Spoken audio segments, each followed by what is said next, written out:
Next question, மின்மாற்றியில் ஏற்படும் பல்வேறு ஆற்றல் இழப்புகளை குறிப்பிடுக. மொத்தம் 3 வகையான ஆற்றல் இழப்புகள் இருக்குது. என்னென்ன அப்படின்னா, ஃபஸ்ட்டு உள்ளக இழப்பு அல்லது இரும்பு இழப்பு,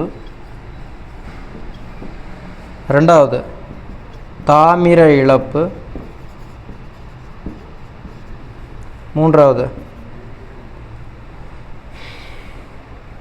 உள்ளக இழப்பு, இரும்பு இழப்பு, தாமிர இழப்பு, பாயக்கசிவு. இந்த 3 வகையான இழப்புகள் மின்மாற்றியில் ஏற்படும். அதில் ஃபஸ்ட்டு உள்ளக இழப்பு.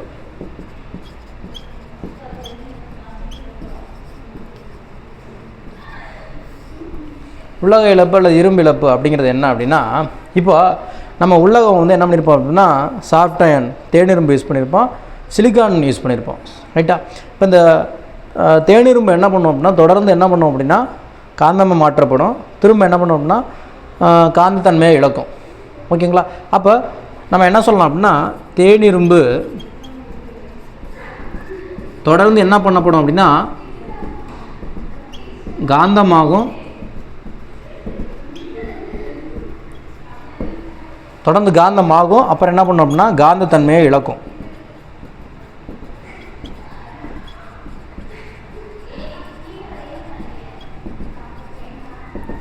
ரைட்டா. அப்போ தேனிரும்பு ஃபஸ்ட்டு என்ன பண்ணோம்னா காந்தமாகும், அப்புறம் காந்தன்மை இழக்கும், மறுபடியும் காந்தமாகும், காந்தன்மை இழக்கும். அப்போ இந்த மாதிரி தொடர்ந்து நடக்கிறதுனால நமக்கு என்ன ஏற்படும்னா காந்த தயக்க இழப்பு ஏற்படும். காந்த தயக்க இழப்பு அப்படின்னா ஒன்றும் கிடையாது, அதோடைய ப்ராப்பர்ட்டிஸ், அதோடைய பண்புகள் குறையிறது. காந்த தயக்க இழப்பு ஏற்படும். ஓகேங்களா. இது ஃபஸ்ட்டு இழப்பு. ரெண்டாவது இழப்பு என்ன அப்படின்னா, இப்போ நம்ம இந்த தேனிரும்பு இருக்குது பார்த்தீங்களா, இது எங்கே வச்சுருப்போம் அப்படின்னா மாறுபடும் காந்தப்புலத்தில் வச்சுருப்போம். அப்போ மாறுபடும் காந்தப்புலத்தில் வைக்கப்படும் பொழுது, மாறுபடும் காந்தப்புலத்தில் இந்த இரும்பு உள்ளகமானது, அதாவது தேனிரும்பு வைக்கப்படும் பொழுது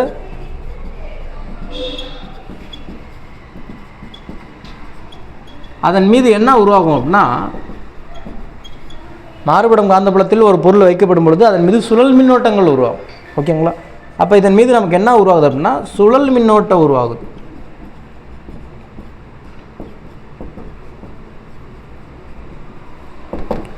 இந்த சுழல் மின்னோட்டம் என்ன பண்ணும் அப்படின்னா, இந்த சுழல் மின்னோட்டம்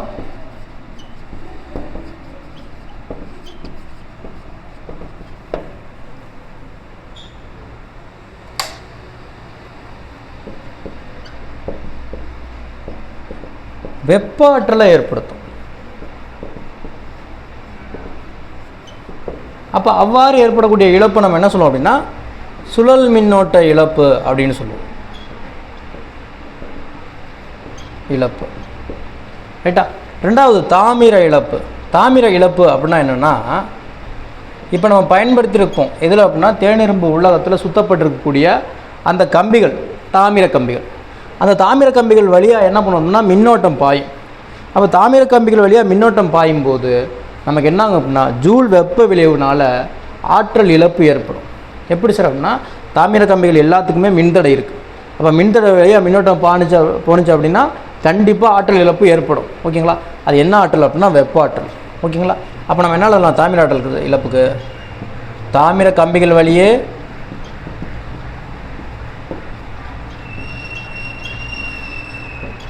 மின்னோட்டம் பாயும்போது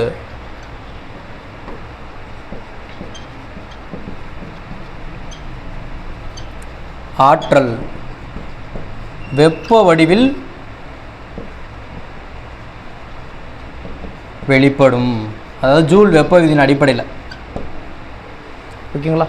இது தாமிர இழப்பு. கடைசியாக பாயக்கசிவுனா என்னென்னா, முதன்மை சுற்று துணை சுற்றுன்னு 2 சுற்று இருக்கும் மின்மாற்றியில். முதன்மை சுற்றில் ஏற்படக்கூடிய மொத்த காந்த பாயமும் ரெண்டாவது துணை சுற்றுலையும் படணும். அதாவது முதன்மை சுற்றில் உருவாகக்கூடிய மொத்த காந்த புலமும் ரெண்டாவது சுற்றில் உள்ள துணை சுற்றில் பட்டுச்சுன்னா தான் அதுக்கு பேர் காந்த பாயம். அப்போ ரெண்டுமே சமமாக இருந்தால் தான் நமக்கு என்ன பண்ணணும் அப்படின்னா இது மின்மாற்றி ஒழுங்காக செயல்படும். அப்போ ரெண்டுமே சமமாக இல்லை அப்படின்னா அதில் ஒழுங்காக செயல்படாது. ஓகேங்களா? அப்போ நம்ம என்ன எழுதலாம் அப்படின்னா முதன்மை சுற்றில்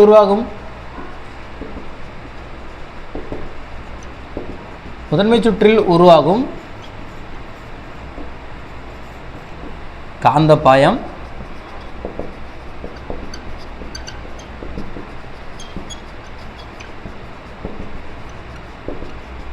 துணை சுற்றில் உருவாகும் காந்தப்பாயத்திற்கு சமமாக இருக்க வேண்டும்.